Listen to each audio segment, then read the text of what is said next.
મસીહા national farm ચેનલમાં સ્વાગત છે। તો મિત્રો, આપણે ગઈકાલના વિડીયોમાં જોયું કે આપણે સોયાબીનની વાવણી કરી, કંઈક આપણી કમ્પ્લીટ વાવણી થઈ ગઈ હતી। હવે આમાં જે આપણે આ મગફળી આજે 9મો દિવસ છે, તો આમાં આપણે ત્યારે થોડુંક સવડા વાળું અને થોડીક વરાપ ઓછી હતી, તો એના હિસાબે આમાં થોડુંક આપણે 2 ડોયણા પડી ગયા હતા। ડોયણા બોલે તો આપણે જે દાંડવા બંધ થઈ ગયા હતા। હવે આપણે સેટમાં પોણા ભાગે પહોંચી ગયા ને પછી ખબર પડી 600-700 ફૂટ આગળ વહી ગયા ને પછી, એટલે હવે એ આપણે વાવેતર કરવાનું છે। હવે આપણે થોડું આ જે બટકા હતા આપણે એ આપણે કોદારી વાવી દીધા, અને હવે આપણે આ વણી લઈ આવ્યા હતી આપણે બાજુમાં એક મિત્ર પાસેથી। હવે આમાં આપણે નાખીને ટ્રાય કરીએ હવે કેવી હાલે। હજી આપણે એમાં વાવીએ નથી ક્યારેય, પહેલી ફેરી વાવેતર કરીએ તો હાલીએ તો આપણે આમાં મહેનત ઓછી પડશે। તેના માટે આપણે પહેલાં આમાં દાણા ભરી દઈએ।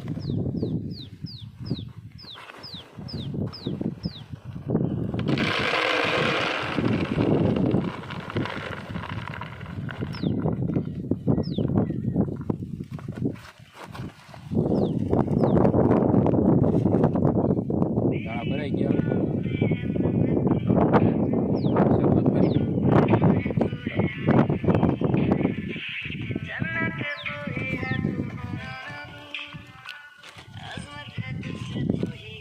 હાલે તો વ્યવસ્થિત વાંધો નથી।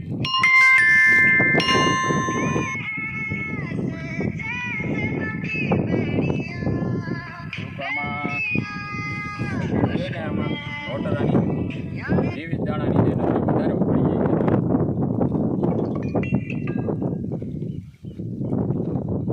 કામકાજ તો વ્યવસ્થિત થાય છે, પણ હવે દાણા ઓછા ઉપાડે એવું કંઈ ગોઠવું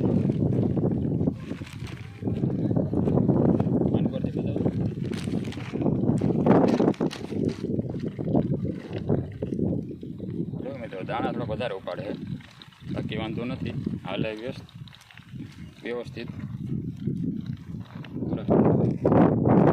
તો મિત્રો, આપણે જે ઓલી વણી લઈ આવ્યા હતા એનું વાવેતર આપણે માંડવીનું કામ પૂરું થવા આવ્યું।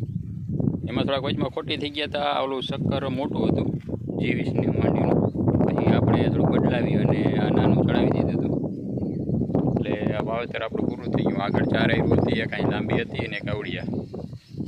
તો હવે થોડું કર્યું, એમાં નાણાવા છે પૂરું કરી દઈએ।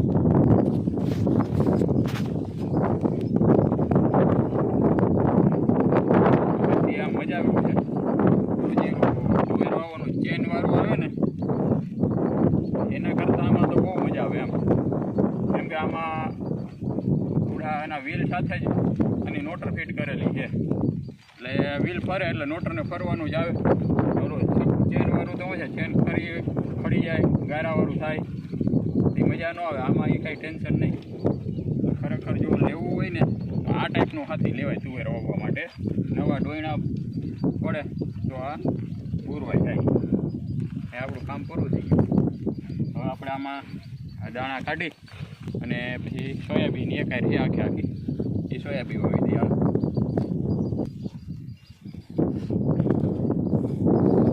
અને દાણા કાઢવાની બીજી કંઈ રીત ન હોય, આખું ઉલટું કરી દેવાનું। આમાં કંઈ કેમ કે ઓલા મોટા વણીની ઘણી એવી સિસ્ટમ ન આવે આમાં દાણા કાઢવાની। આપણે સોયાબીવાળામાં આવી ગયા, સોયાબી આપણે વણીને ભરી આ તો લાંબી 1100 ફૂટનો છા છે, આખું વાવવાનું છે।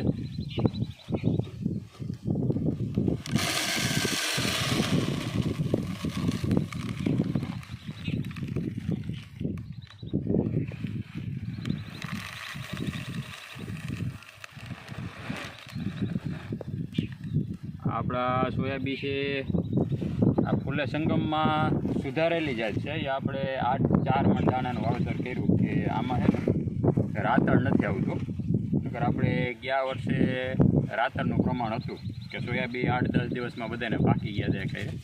આમાં એ પ્રશ્ન નથી આવતો। આપણે ટ્રાય કરીએ, 4 મણ દાણાનું વાવેતર એ છે, અને હવે 4 મણ આપણે ફૂલે સંગમ જે આપણી રનિંગ વેરાયટી હતી, હવે એમાં શું ફરક પડે પાક ઉપર એ આપણે આગલા વિડીયોમાં તમને બતાવતો રહેશે। તો ચાલો, આ રીતનું આપણે નાખી દીધા સોયાબીન, કોઈ કેટલા કરવું પડે।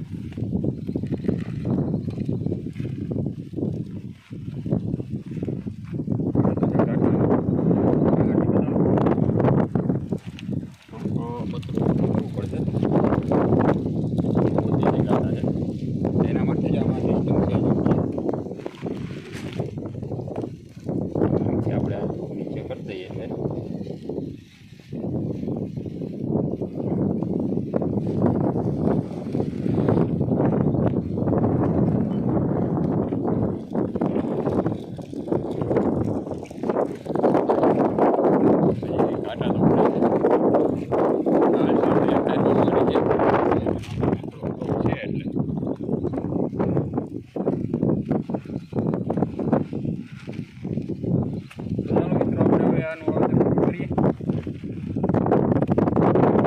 લઈને હવે એમાં તમને મારા એક વિડીયોમાં બતાવીશ. આજે આપણે આમ તમે જુઓ કે ગઈકાલે ઘણી બધી સારી સાઈડે દબાણી છે. એમાં આખો ફોટો ઉપાડી 2 દિવસ પછી નીકળી એવી ગઈ માંડવીની ઓલી પોઝિશન નથી.